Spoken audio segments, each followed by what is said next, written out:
एक छोटे से गांव में एक लड़का रहता था जिसका नाम रामू था। वह बहुत ही गरीब था, लेकिन उसकी एक विशेषता थी। उसे हर काम में अपनी मेहनत और आत्मविश्वास पर भरोसा था। रामू के पास बहुत साधन नहीं थे, लेकिन उसके सपने बहुत बड़े थे। वह हमेशा सोचता कि एक दिन वह अपने गांव का नाम रोशन करेगा और सभी मुश्किलों को पार करेगा। रामू के गांव में एक बड़ा मेला होने वाला था और वहां पर एक बड़ी दौड़ प्रतियोगिता का आयोजन भी किया गया था। लड़ाई जीतने वाले को एक बड़ी इनाम राशि दी जाने वाली थी, जो रामू के लिए किसी खजाने से कम नहीं थी। हालांकि रामू का शरीर तगड़ा नहीं था और दौड़ में भाग लेने के लिए उसे काफी डर भी लग रहा था। लेकिन रामू ने खुद से कहा, अगर मुझे कोशिश नहीं करूंगा तो मैं कभी नहीं जान पाऊंगा कि मैं कर सकता हूं या नहीं। रामू ने अपनी कड़ी मेहनत और अभ्यास शुरू कर दिया। वह हर दिन सुबह जल्दी उठता, दौड़ता और अपने शरीर को मजबूत करने के लिए मेहनत करता।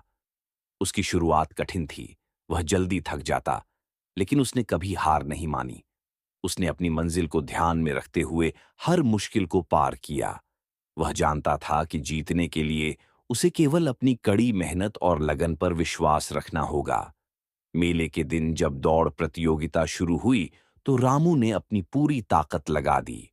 पहले कुछ किलोमीटर में ही वह थकने लगा, लेकिन उसने सोचा, अब मैं पीछे नहीं हट सकता, मुझे अपने सपने को साकार करना है।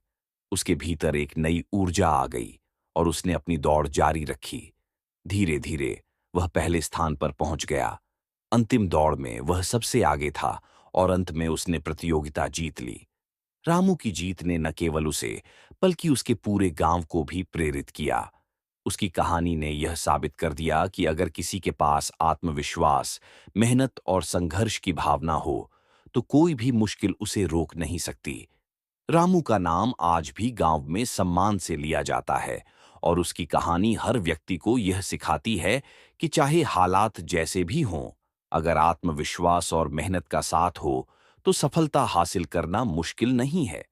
रामू का जीवन हमें यह सिखाता है कि सपने बड़े होना चाहिए और उन सपनों को पूरा करने के लिए हमें कठिनाइयों का सामना करने से डरना नहीं चाहिए। सफलता तभी मिलती है जब हम हार मानने की बजाय लगातार प्रयास करते रहें।